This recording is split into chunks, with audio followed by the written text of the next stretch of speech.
Assalamualaikum warahmatullahi wabarakatuh.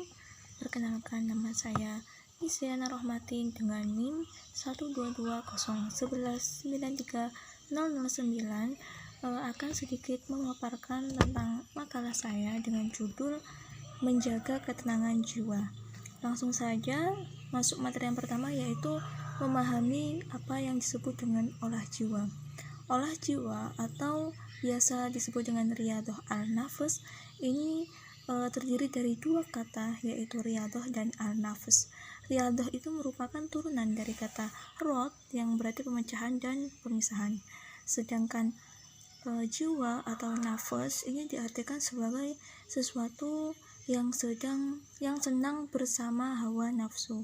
Nah, jika digabungkan antara riyadhah dan hawa nafsu ini artinya yaitu olah jiwa. Maksud dari olah jiwa itu yaitu usaha menekan jiwa agar tidak menuruti keinginan yang tidak benar.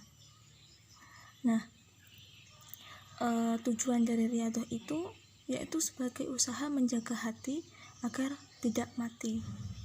Terus apa kaitannya menjaga hati selalu hidup dan jiwa? Jadi mereka ini emang sangat berkaitan. Jika hati itu selalu hidup, itu akan memberikan efek besar pada jiwa. Sebagai contoh sederhananya itu ketika sedang ujian. Di sini ada perintah atau ada aturan yang melarang untuk mencontek. Jika seseorang sudah memiliki olahan jiwa yang bagus, sudah riyadhahnya itu sudah benar-benar bagus, itu mereka tidak akan melanggar aturan seperti itu. Ketika mereka ada pikiran ingin melanggar, hatinya mereka akan berbicara, hal itu tidak boleh. Seperti itu. Berbeda dengan orang yang dari awal dia tidak memiliki olahan jiwa. Yang mereka pikirkan hanyalah bagaimana caranya saya mendapatkan nilai yang bagus dengan cara yang instan, yaitu akhirnya mereka melakukan hal yang tidak baik seperti mencontek. Jadi jiwa ini tanpa disertai riyadhah, tanpa disertai olahan jiwa, itu akan mendorong seseorang melakukan sesuatu hal yang mereka senangi, yang mereka inginkan, tanpa memikirkan cara yang mereka gunakan. Seperti itu. Nah, lanjut untuk materi yang kedua ini berkaitan juga dengan olah jiwa, yaitu menjaga ketenangan emosi. Emosi secara bahasa itu diartikan sebagai sesuatu yang tidak disenangi. Jadi emosi ini adalah ketika kita berada dihadapkan pada suatu keadaan.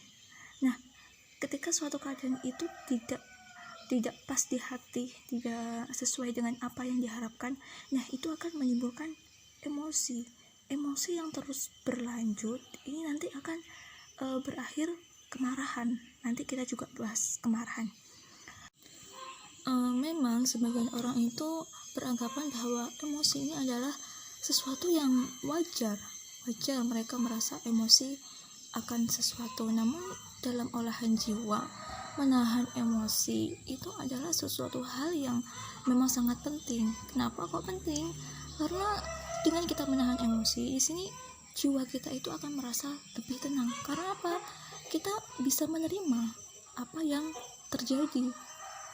Kita bisa lebih merasa bersyukur, tidak menyalahkan takdir, tidak ada rasa dendam. Di dalam hati itu tidak ada rasa dendam sama sekali. Namun jika memang emosi kita ini sudah sampai di puncak, kan emang kadang orang itu sudah berusaha menahan emosi, tapi juga kadang emang saking dengkel di hati akhirnya dia timbullah kemarahan. Marah itu memang memiliki dampak yang sangat besar sekali bagi diri kita maupun orang lain. Itulah mengapa dalam sebuah hadis itu diceritakan dari Abi Hurairah, itu ada seorang laki-laki yang bertanya pada Nabi Muhammad, "Ausini, berilah wasiat kepadaku wahai Rasulullah." Terus Rasul itu menjawab, la taghdab, janganlah marah. Kemudian si laki-laki ini belum puas dengan jawabannya, sehingga dia bertanya lagi, ausini, berilah wasiat kepadaku. Nabi Muhammad menjawab lagi, la taghdab, janganlah marah. Kemudian si laki-laki itu bertanya lagi, ausini, berilah wasiat kepadaku ya Rasulullah. Seperti itu. Nabi Muhammad tetap menjawab, la taghdab, jangan marah. Dan orang yang marah itu akan melakukan segala hal yang pasti hal itu negatif. Entah nanti kalau saking marahnya nanti entah dia mencaci orang, menyakiti hati orang, membunuh orang, atau masih banyak lagi. Itu sebab dari sebuah kemarahan. Makanya Nabi Muhammad itu menganjurkan orang yang marah itu harus berwudu. Kenapa berwudu? Karena marah itu asalnya dari setan. Dia berupa api, panas. Jadi ketika kita sedang marah, kita dianjurkan untuk berwudu. Ketika sudah berwudu, itu rasanya akan dingin, akan lebih tenang. Nah, ketika emosi yang sudah memuncak itu menimbulkan sebuah kemarahan, yang di sini tugas kita itu yaitu menggunakan kemarahan untuk hal-hal yang positif. Hal-hal positif itu yang seperti apa?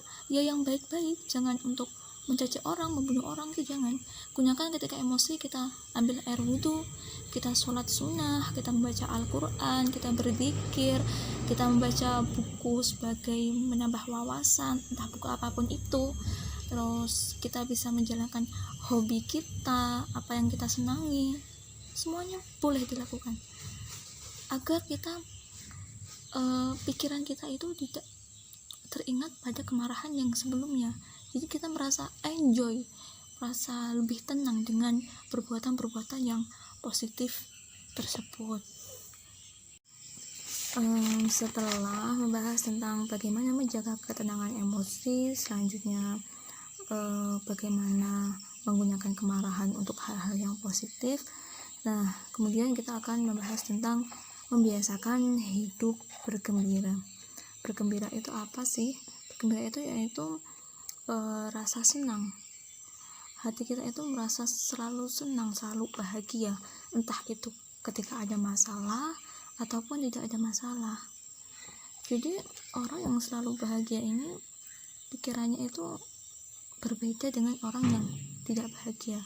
Mungkin ketika dikasih musibah atau ada sesuatu masalah, itu mereka menggunakan musibah itu, menggunakan masalah itu sebagai sesuatu untuk ujian mereka, atau mereka itu beranggapan bahwa masalah itu tuh adalah bukti kasih sayang Allah kepada mereka. Mereka tidak menyalahkan takdir, tidak berpikiran negatif tentang hal itu.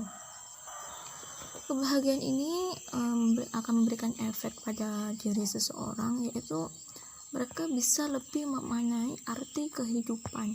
Jadi mereka itu hidup bukan hanya untuk mendapatkan apa yang mereka senangi, tapi mereka itu akan lebih menghargai, lebih memaknai apa arti kehidupan itu. Terus pikiran mereka akan tenang, tidak mudah stres, aura positifnya itu akan selalu keluar. Jadi ketika orang melihat itu akan enak, adem, seperti itu. Mungkin hanya itu yang dapat saya sampaikan. Apabila dalam menjelaskan nanti ada kesalahan atau kekurangan, saya mohon maaf yang sebesar-besarnya.